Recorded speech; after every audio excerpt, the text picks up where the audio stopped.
It's time for Wise Money with Korhorn Financial Group with certified financial planners Kevin Korhorn, Mike Bernard, and Josh Gregory. Welcome to another episode of the Wise Money Show with Korhorn Financial Group, where every week we're helping you take your next wise step in your financial life. Thanks for being here, friends. My name is Mike Bernard. I'm your host. I'm also one of the certified financial planners on the program. And with me in the KFG studios, my business partners and fellow CFPs, Kevin Korhorn and Josh Gregory. For many people, age 65 has long been a target retirement age because of its link to Medicare and Social Security benefits. But is 65 still the magic age? Does an ideal retirement age even exist? What age would your own retirement confidence be high enough for you to step away from work? We're going to be discussing those questions and how you can answer them in your own financial life. That and more on this episode of the Wise Money Show. All right, when do you want to retire? Just think about it for a second. And I don't know, maybe it's crystal clear. Maybe you're already counting it down. They've got a bunch of apps for that. Makes it kind of cool. Maybe you're like the most common answer, and that is yesterday. But yeah, realistically, when do you want to be done? And then is there an ideal age where if you get past that age, it just gets easier? There's less pressure. We're helping with all that right now. If you have a question for the program or need help with your retirement planning, we are here for you. Call or text us 574-222-2000. That's 574-222-2000. Online, wisemoneyshow.com is where you can engage with us that way. And then all over social media, wherever you're at, we are there as well. Search the Wise Money Show.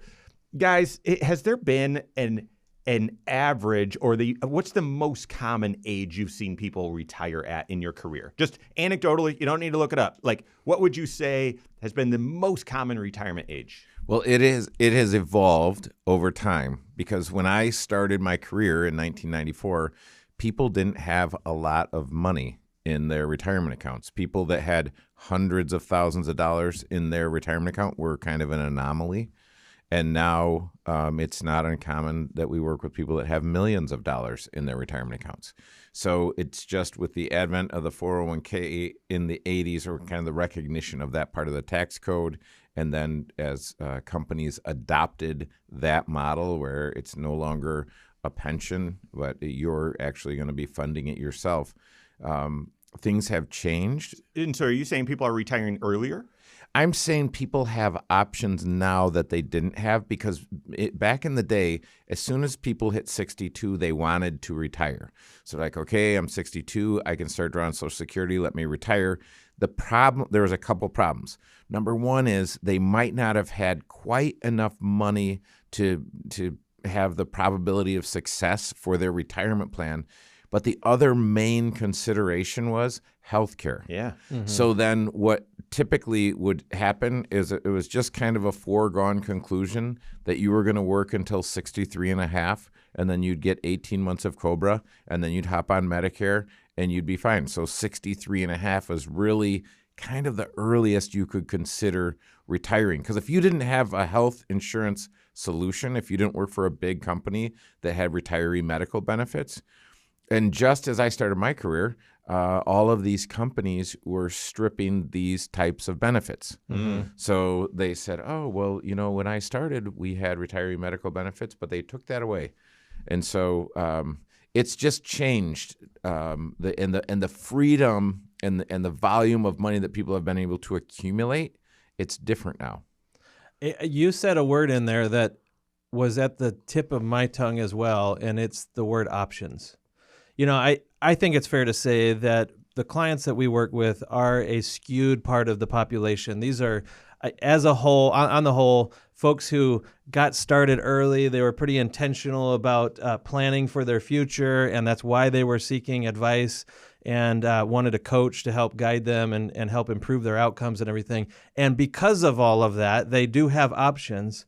And it's interesting to me, though, I can just think, I'm picturing faces right now of people who could have been done working maybe in their late 50s, early 60s, who chose to keep going until age 65, and it was still tied to healthcare, as you said. And that's after the Affordable Care Act exists, where people could walk away from their employer, go onto a marketplace policy, and ride that for a few years until they get to Medicare. But I've just had a bunch of people say, I just don't want that expense. Yeah. I don't want to pay for that. I know I could afford it, or Yeah. I try to persuade them that they could afford it, but they're like, I don't want to pay for it. Yeah. And so there's maybe, I don't know if I'm stereotyping too much with our clients, but many of them, they're frugal. They're cost conscious. And even if they could afford to spend the money, maybe they choose not to. And age 65 still, maybe that was burned into their minds early on in their working career. I don't know. But 65 is still the one that I see the most often. Yeah. I would say probably maybe if I were to average it, or most common, maybe 64. Maybe still with that same old thinking, Kevin, that you mentioned, and getting close to Medicare. I mean, health insurance, it really does drive a lot of the retirement age decision. But the other one was, hey, I'm getting paid really well, and I like what I'm doing, and I think I'm going to stick it out for. I mean, I can think of a few clients where every year it was, you going to retire this year? Because you can. I've been telling you that you could for the past 3 years. Yeah, it might be this year, and then we get to the end of the year. It might be next year. So 65, you sort of used to be the magic number. Mm-hmm. It's not as much these days. And I guess curious of the trend, and just to state what I think you guys were saying, is the trend, there are more options. And so even though some people are still retiring closer to that 65, more and more people are aiming for a younger age. Is that right? Because of health insurance? Or I don't know that I would observe that. I actually think more and more people are saying ages that are even older than 65. Interesting. And maybe that's just younger generations expecting that I'm probably going to have to work longer because I'm going to live longer, But I don't know. It's hard to paint with too broad of brushstrokes because everyone's situation really is different. Yeah, I think I would go back to your point, Joshua. We do end up working with a bit of a skewed segment of the population. They might not have been that skewed segment when they showed up, but if they're working with a financial coach and they're getting financial planning help and they value professional advice, the results that they get are pretty amazing. And we've just seen that over and over and over again. And I remember early in my career, I was meeting with a Notre Dame professor and his wife, and I said, so when do you guys want to retire? And he looked at me like I had a third eye in the middle of my forehead, and he's like, what do you mean retire? I'm like, well, like be done working. And he's like, no, we never. Yeah. So I do think it depends on what your occupation is, because some occupations, I think of a college professor. I know some professors that are in their 70s and are still going strong. I think of pastors, preachers, people in the ministry. They're able to go, even if they no longer have specific responsibilities for a specific church. They like what they did all along, and they don't want to do it. One area, and so my mom was a school teacher. A lot of my family was in education.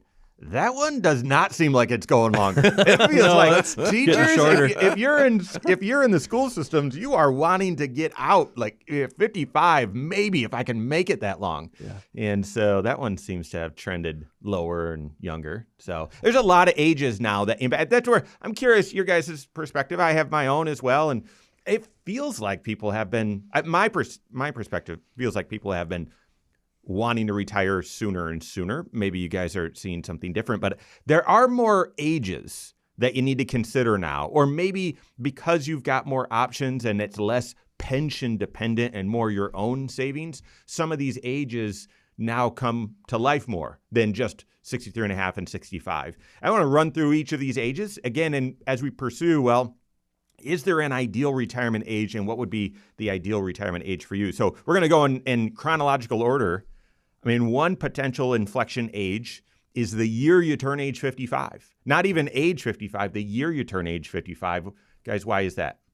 Well, for some people, your 401k at work might have built in to the rule book that allows you, if you retire after you turn age 55, you're able to get access to your 401k without a penalty, without the 10% penalty. You still pay taxes on those distributions, but it just means that a pool of money that you've been accumulating for a long time is now accessible to you without a haircut attached to it. And just getting into the weeds, and I know there's a lot of nuances. You know, the Internal Revenue Code and tax laws here in the U.S. are full of rules and then exceptions to those exceptions and exceptions to those exceptions. But yeah, it's technically, if you retire or terminate employment in the year that you're going to turn 55, even if you're not 55 yet, technically, then it's the year you turn 55. It's not, well, I retired at 54, but I'll wait to start drawing out until the year I turn 55. No. You've got to be aware of those rules. Work with your CFP on that. That's just one of the ages. We've got that and more coming up here on the Wise Money Show with Korhorn Financial Group.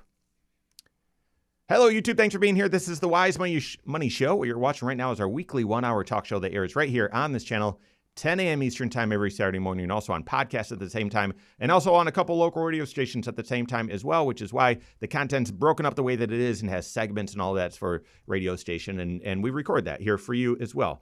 If you're looking for content that's shorter and more direct and not a talk show, not the banter and so on, we've got all that for you as well. Nearly 2,000 videos, I believe, right here in the channel history as well. So make sure you hit that subscribe button, turn on notifications so you are made aware every time we drop new content. You can leave questions and comments right here. We'll get back to you on that as well. We appreciate it. Yeah, during or after the calendar year that you turn 55. Yeah. Right. It's as you said, it's terminating your employment that year, not starting to draw. Like you can't leave your employer at 53, wait around to age 55, and then start drawing. Right. Correct. Or the year of age 55. Super confusing. Yeah. And I also believe this is hard-coded into plans now. I think 401ks, I think they're all they like all this. have it? I think so. That's interesting. I'm not going to state that. Again, exceptions and then exceptions to exceptions and exceptions to but I'm not even sure you'll be able to find a confident answer there. I think it's all plans now, 401k plans. Oh, dude, you can definitely find a confident answer. The question is, might be wrong. Yeah, you can. It'll be confidently wrong or right, and they both look the same. All right, my guess is we're still going to be talking through these ages throughout this entire segment. So let's have some good dialogue about it. And yeah, it's a statutory rule. Okay, confidently. Mm-hmm. Maybe not. All right, here we go. What age do you want to retire? And then is that like it's right on the edge. I hope I can make it. And is there an ideal age? Is there an age where when you get there, the pressure is off, or maybe it's much less, and really you can retire with less stress and more confidence? What's that age? We're helping you figure that out right now. This is the Wise Money Show with Korhorn Financial Group. Thanks for being here. My name is Mike Bernard. With me in the KFG studios, Kevin Korhorn and Josh Gregory. Stay up to date on all Wise Money content. Find us online, wisemoneyshow.com. So where you can find us in all over social media, wherever you're at, we are there as well. Search the Wise Money Show. Not sure why I'm having a hard time saying social. I don't know if you noticed that, but it is what it is. So when do you want to when do you want to be done? When do you want to retire? It used to be very clustered around age 65 because of Medicare. And just ask the guys, they're saying, well, old habits die hard. It's still fairly clustered around 65, but people do have more choices. Age 55 could be an inflection point because you can get access to your 401k starting the year you turn age 55. If you terminate employment in the year you turn age 55, you can start drawing dollars out and not have a 10% early withdrawal penalty. So if you've saved up a lot of resources and believe you're financially independent, you've done your 5-factor plan and believe that can work, that could be an age that is maybe an inflection point or an ideal age for you. 59 and a half, though, that's the other one. That's been a rule my entire career. I don't see a lot of people when we talk about, hey, when do you want to be done? I don't hear a lot of people say, well, by age 59 and a half, once the early withdrawal penalty, once I'm past that, that's when I want to be done. I don't think this is a big ideal age or inflection point. What do you guys think? I agree. No one says that that's when they want to walk away from their paycheck necessarily, but it is when, again, a pool of money that they have been sheltering into IRAs and it's been growing tax deferred. Now all of a sudden they can pull money out of those accounts without the 10% penalty again. And so it matters what age you retire, but no one comes in saying, "Oh yeah, my goal is 59 and a half." Yeah. I don't think I've ever don't know why they came up with that age. I mean, why the half ages? Doesn't Yeah. even and why 59 and a half? Just make it 60. Gosh, it Right. doesn't make any sense. So anyway, it doesn't seem like a big inflection point. And honestly, there are a lot of creative strategies around that 59 and a half. Again, if you terminate employment or leave employment in the year you're turning age 55 or after, you can leave some dollars in your 401k, draw off of those penalty free. You can set up some other Section 72T, the Internal Revenue Code. And there's some options where you can withdraw dollars and not pay the penalty and avoid the penalty. And especially if you're financially independent by that age, hopefully you've got tax diversification. My folks retired very, very early. They had zero tax diversification, zilch. All of the money was pre-tax, all of it. And that maybe is a little bit just points to when they retired. But hopefully, if you're looking to retire in your late 50s, mid to late 50s, you've got tax diversification. There are ways around it. And so, all right, the next big one, though, age 62. That I would say is an inflection point. And one, Kevin, you mentioned a lot of people do aim for. Yeah, well, 62 is when you can begin drawing Social Security. And if you have, this is the thing, it's so unique to everyone because you say, well, this is what happens on average, but no one is average. And so if I had health issues and I didn't think I was going to live a long life, beyond 62, I'd retire at 62, draw Social Security, and try to enjoy what I have thought of as, hey, this is the American dream, right? We're going to do a little bit of retirement. We're going to travel. We're going to do the Alaskan cruise. We're going to maybe hit the rest of the 50 states that we haven't hit or see the national parks, whatever that is that floats your boat. Maybe I just want to go spend time in a cabin in northern Michigan. So yes, I do. Yeah. So whatever that Sounds pretty good. whatever that thing is that you define, you might want to start it early. What we've seen a lot of folks doing, and again, things are different now because people have been able to prepare differently. Folks that have very satisfying work tend to say, hey, I'm happy doing this work for a long time.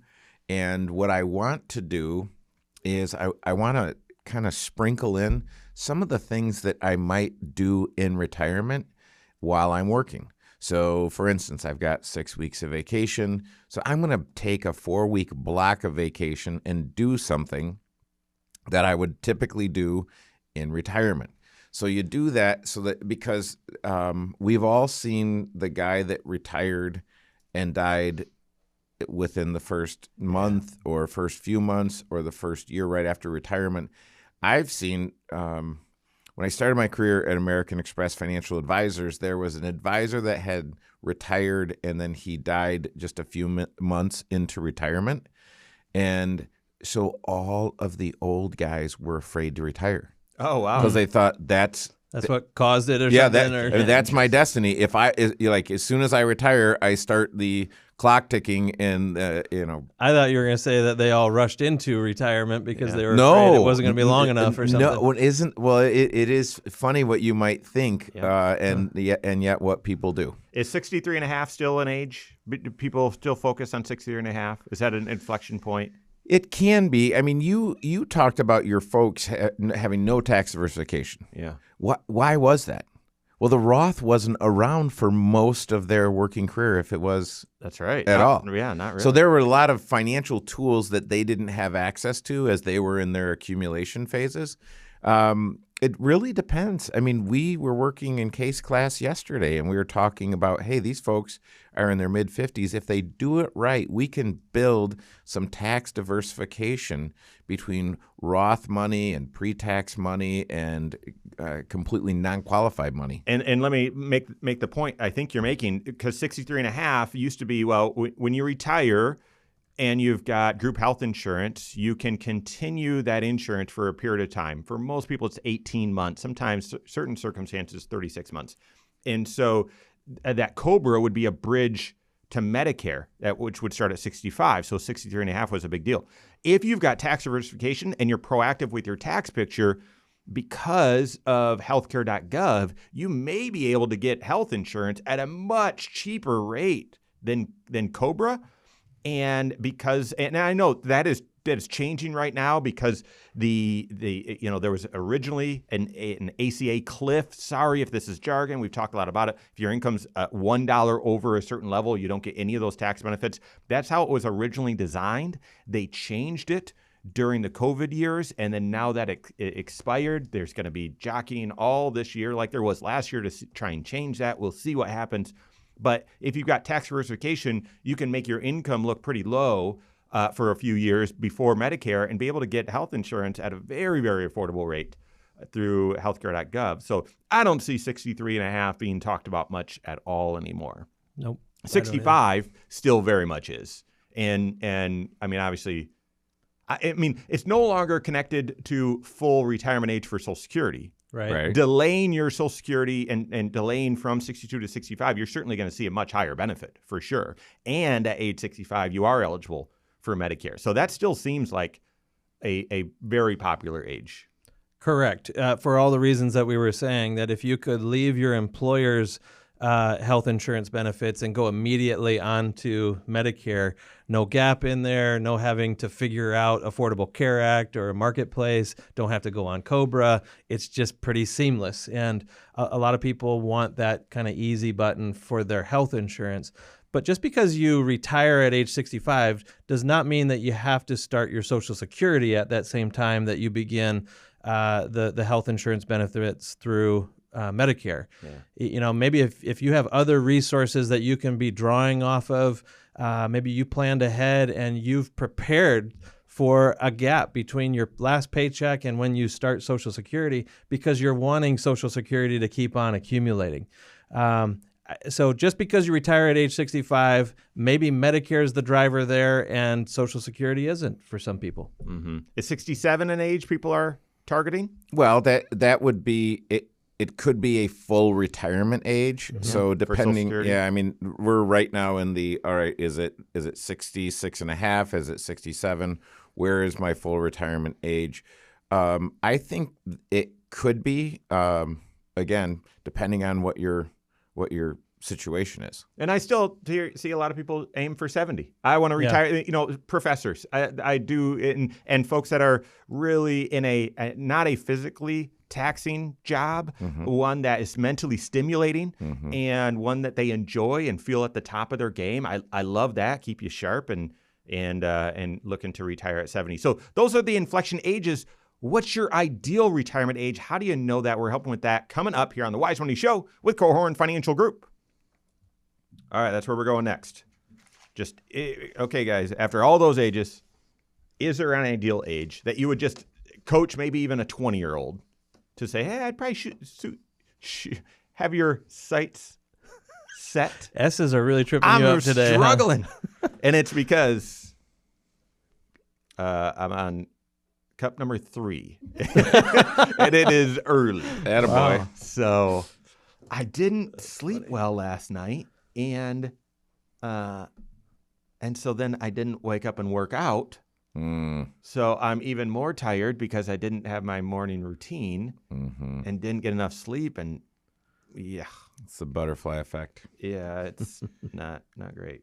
All right, let's go. Third segment, and talking 5 factors, and then maybe that means 4th segment, getting into questions. So I don't know, whoever wants to take the lion's share of the 5 factors, but we can all mix in. I think you and Josh do it. WiseMoneyGuides.com. Yeah, I think you and Josh can split that one. Well, we'll see. I'm happy to start with advice to a 20-year-old. All right, here we go. If you're early in your career, or maybe you don't have your heart set on an actual retirement age just yet, you're still preparing and you're like, I'll get there. Is there an ideal retirement age for you, for your situation? One that we would say, you know what, I would just put in your mind, aim for this. And really, how would you know? What's the process for you to find the ideal retirement age for your situation. That's what we're helping with right now. This is the Wise Money Show with Korhorn Financial Group. Thanks for being here. My name is Mike Bernard. With me in the KF2 studios, Kevin Korhorn and Josh Gregory. Every episode of the Wise Money Show is on podcast. Wherever you listen, just search the Wise Money Show. Subscribe to the show there, follow us there, and rate the program there on that podcast platform. We appreciate it. It's helpful feedback for us. Talking about an ideal retirement age and the various ages that now are inflection points, Medicare eligibility, being able to start Social Security, delaying your Social Security to full retirement age, all those ages. Guys, just if you were to coach someone that hasn't already defined, this is when I want to be done, what would you say would be an ideal age? That, hey, if you can make it to this age, your retirement plan likely is going to be easier, less pressure, that sort of thing. Is there an age? Yeah, go ahead. Well, I was just going to say, I don't think I've ever proposed an age to anybody. But instead, I almost wonder if it would be better to just create your own checklist of what are the conditions that need to be in place for retirement to be a go. I'm picturing the movie, was it Apollo 13? Where, NASA is going through all the checklists before the rocket launches, and all these systems have to be go before we would actually give it the green light here. What are those systems for you? It may be a health concern, like you need to have the right health and health care options in place. Maybe there are certain lifestyle things that you want to be able to do. If you wait too long, you might not be able to do those things. If you go too early, you might not be able to fully be ready. Are there certain longevity assumptions that you're playing into this? And then, of course, financially as well. But I've had a lot of clients where, man, all systems are ready to go except for maybe a lifestyle one, where they just don't know what they're going to do with their time. They don't want to walk away from their job because that gives them purpose and a social connection, and it's part of their identity, and they just don't want to waste the weeks as time goes on. They haven't figured that one out. But whatever your checklist is, and I'm not proposing that this is the checklist or these are the items, but have those figured out and then let that drive what age are all these items a green light. Yeah, when I started my career, I said, okay, I probably should have some financial goals because I'm talking to clients about their financial goals. So I set out to retire at age 50. And I looked at the necessary sacrifice, and it wasn't possible. It would have taken much too much. And then I got to a point where I realized, hey, I could be on track to be financially independent at age 50. And then I thought, well, at 50, I still had kids at home. Mm-hmm. Yeah. I mean, I had my life was full of things, and I'm like, well, what would I do if I did retire at 50? And now at 57, I still look and say, no, I still have a lot of things that I haven't accomplished at work that I'd really like to see done. So that is intriguing to me, and it kind of pulls me along. But if I were talking, so I would say the only thing you know for sure about your financial goals is they're going to change. Right. If you were young and you needed an age, I would tell you, hey, plan on age 70. Shoot for 70. And here's why. If you said, give me a financial plan that works, I have a guaranteed foolproof financial plan that works 100% of the time. And that is work until you die. Don't retire. Don't ever retire. Yeah. Now, people say, well, that's not really what I was hoping to do. I was hoping to do some more. So I say, well, plan on having skills that'll get you to age 70, and plan on updating your skills because things are changing. AI's eating the bottom rungs of the ladder. It's all kinds of interesting things that are happening. But so get yourself in a position where physically you could work until 70, skill-wise you could work until 70, and then work on financial independence. Mm-hmm. What would it take to replace my income and get my balance sheet in a position where I could just be done working if there was a health event, if there was something in my family where I had to take care of one of my folks, fill in the blank. I love that advice, Kevin. You're saying make sure that you have the longevity to keep going in your career further than what your financial plan might even call for.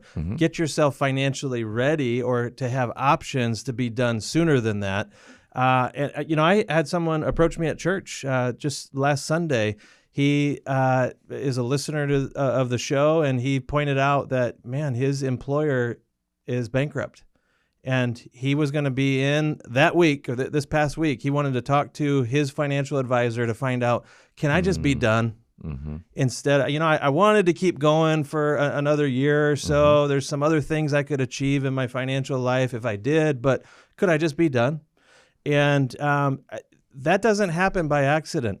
People put themselves in a position where they have the flexibility to be done a little bit earlier, but he had the skill set, the willingness, maybe even the enthusiasm to keep working longer if all of the conditions allowed for that. But I love that you're advising that people keep their skill set up for the long term. You have to keep on reinventing yourself professionally so that you could go all the way to age 70, maybe be ready to go sooner if financially you were capable. Yeah. Yeah, I wouldn't disagree with any of that. I think young folks these days do target. Kevin, you mentioned American Dream and connecting that to retirement. And I think part of the American Dream is each generation has it a little bit better than the previous generation. And when it comes to retirement, I think this can be confusing because, then in order to have it better, I need to work less. I need to be retiring a little bit sooner. I think in this instance, it's going to mean you're going to live longer and hopefully your quality of life is going to be greater. And therefore, I wouldn't peg, things are working if I retire sooner than my parents. Yeah. I think it might mean, I set your sights on working a little bit longer, right? Because you're going to have, greater health and hopefully greater longevity. And the truth is here that the ideal age for you is not the same as the age that might be appropriate for your colleague or your sibling or your folks. And age is just one of the primary factors that all need to be considered when you're trying to figure out what is the ideal and successful retirement plan for your situation. Age is that first variable that you need to consider. And what's your hopeful age? What's your ideal age or whatever? That's certainly going to be a discussion point when you're talking to your CFP and building out your 5-factor retirement plan. But it's just that first factor. The second factor. Hang on. Can I say something about age as well? And you kind of alluded to this, but more and more I feel like it is appropriate for people to plan for 3 different ages. Yes, maybe you have your target. You have wouldn't it be awesome if we could be done a little bit earlier, or maybe even as the story I just shared. What if circumstances force your hand and you need to be able to walk away from a paycheck a little bit earlier? But then also, what's a fallback position?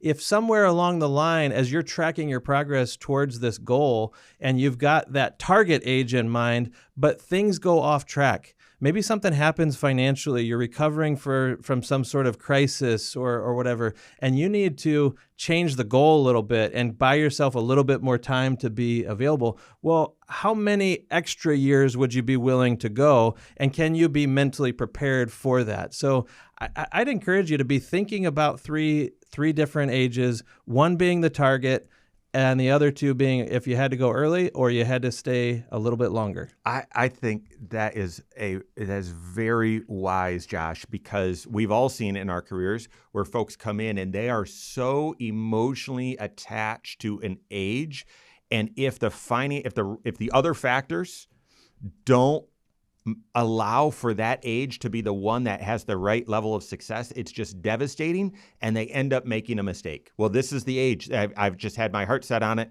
This has to be the age. And so starting out of the gate saying, no, have 3 ages, I think that helps hedge against that emotional attachment and helps you be more nimble to financial changes. When you define it as a range, to miss that target is no longer failure. You're trying to land somewhere in this range of ages. Yeah, I love it. But yes, age is just one of the 5 factors, and these factors are interrelated. They're interdependent. It changes in one will impact the other. So what are those 5 factors? How can you have the right process to have a successful retirement? That more coming up on the Wise Money Show with Korhorn Financial Group. Yeah, really good. How'd you phrase that, Josh? I have no idea. I think you said a target, and then you said, wouldn't it be great Wouldn't it be nice if you could and go then earlier? a fallback. Right. Yeah. I've heard it said a little bit differently, and I didn't like how it was said, so it's good. Are we going to number 4? Yeah. Yeah. Oh boy, landing the plane. Yes. And Didn't you just say that? Seems like it. Did I tell you guys I'm sore today? I'm assuming we're going to get into questions, but it might be a little clunky too because it'd be a sharp right turn. So we'll see. If you have stuff to say, good content, stories, I'd say share it. Right now? To make sure we fill the whole That's what. Yeah, because if segment we instead of run getting into out questions. of this topic at 8 minutes, Yeah. I would say it's probably not going to work. I'd like so to just watch you tap dance a little bit. Okay, so It's all tap dance. so are you gonna do the 5 factors Yeah. and tell people where they can access that? No, you are. You volunteered for that. So, all right, here we go.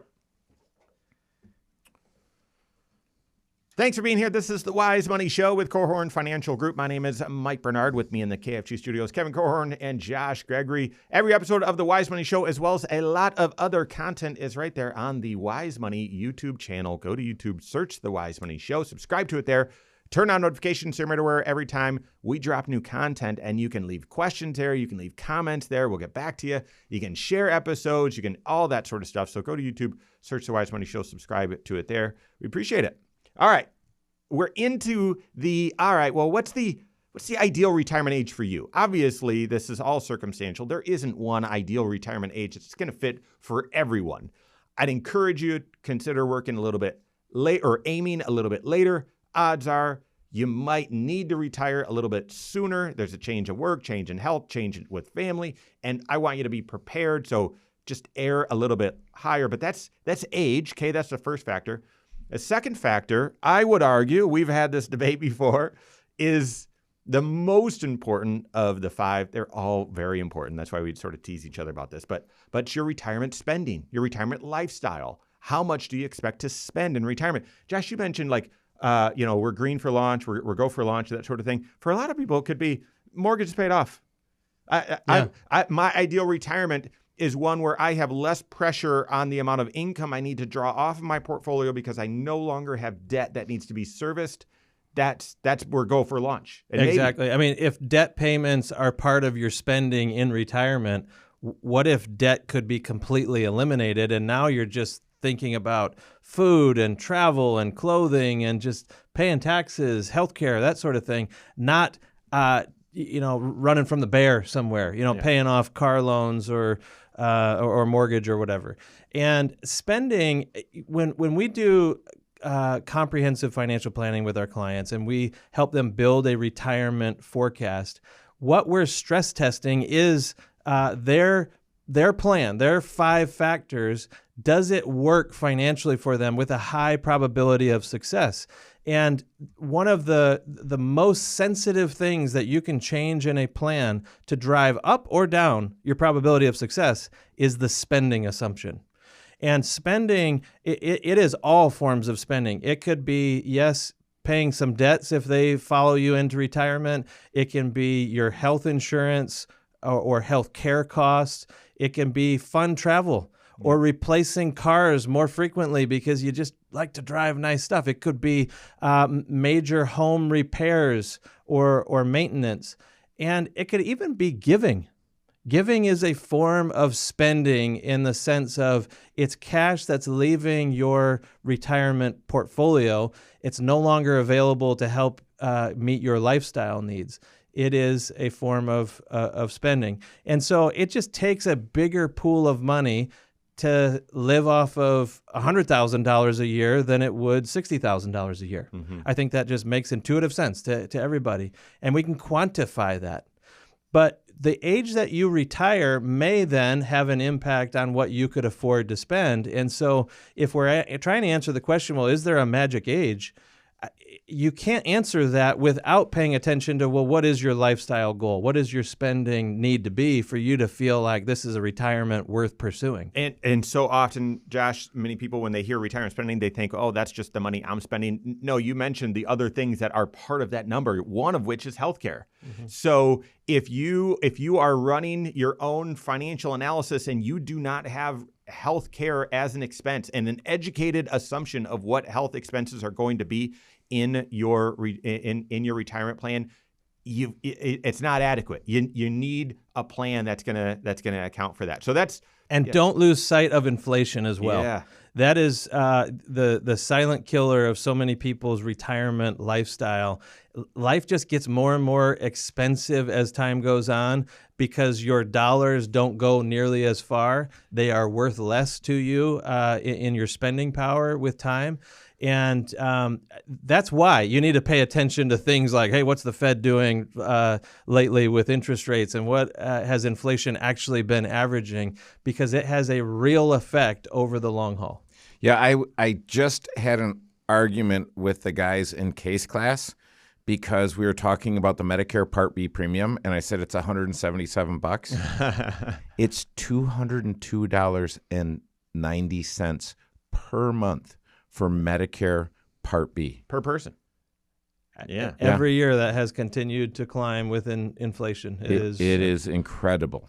So that's retirement spending. That's the second factor. Third factor is your retirement income sources. So how are you going to optimize Social Security? Do you have a pension? Do you have other income sources that you expect to be part of retirement, early retirement? Are you going to work part-time? You're going to do some consulting? And I would say with this, make sure you're realistic, but not too optimistic. I see a lot of people that say, I'll be able to retire because I'm going to be working part-time for 5 years. And then they get there and say, I don't want to do that. I don't it's inconvenient. I thought I'd have the pick of the litter as far as options for part-time income. And I really don't want to do what is available. And can I just retire without it? And so be realistic. That's retirement income. The fourth factor, how much you have saved up for your investments. That's I think where a lot of people just focus. What's my number? How much do I need to have saved up? No, that's just one of the factors. So it's your retirement portfolio, your nest egg, but also how much you're contributing each and every year. If you reach a point where you believe during your career you're going to be able to contribute even more, factor that into your plan. Yeah. Don't be overly optimistic, but factor in the reality of that. That's the fourth factor. Yeah, you do have to be careful to not assume that all of your biggest savings are going to be out there in the future.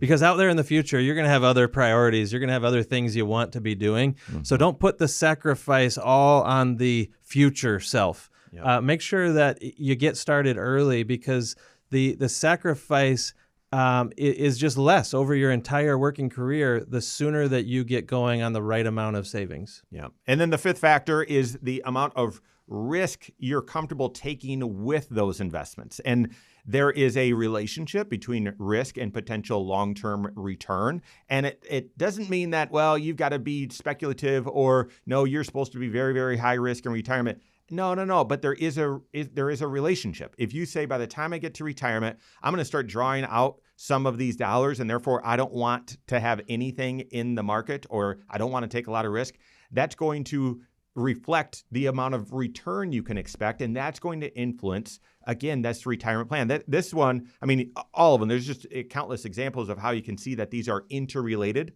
But if you say, and I've had folks share this, that, yeah, by the time I get to retirement, I do not want to worry about market volatility. I don't.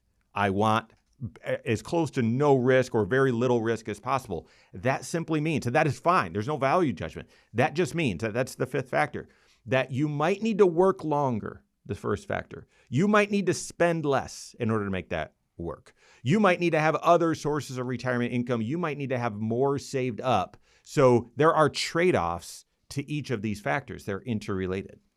Yeah, and so I would say the exact same thing. I don't want you to worry about market volatility when you get to retirement.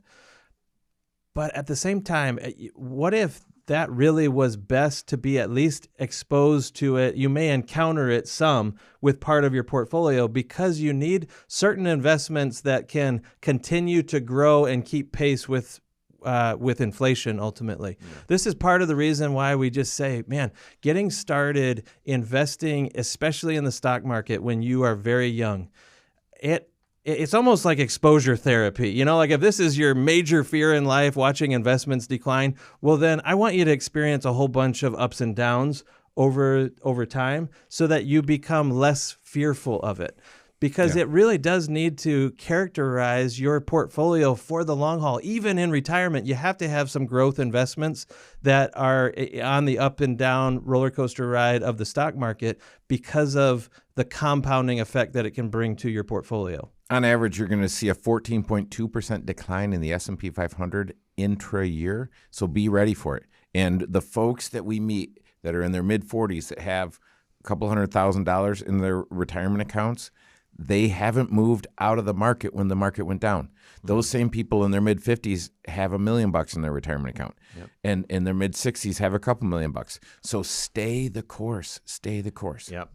Those are the 5 factors that determine. They're interrelated. That determine, are you on track for a confident and successful retirement? What is your ideal retirement age? You can get started. If you haven't done that 5-factor work yet, you can get started by going to wisemoneyguides.com. Download our guide. It's going to coach you through and talk you through some of those variables so that you are ready when you sit down with your CFP and start building out that 5-factor plan and doing those trade-offs. You'll be prepared. So work with your CFP on that. That is all the time we have for today. On behalf of Josh Gregory, Kevin Korhorn, all of us at Korhorn Financial Group, have a great weekend. We'll see you next Saturday for the Wise Money Show with Korhorn Financial Group. Securities offered through Silver Oak Securities, member FINRA/SIPC. Advisory services offered through KFG Wealth Management, LLC. Doing business as Korhorn Financial Group. KFG Wealth Management, LLC and Silver Oak Securities Incorporated companies are unaffiliated.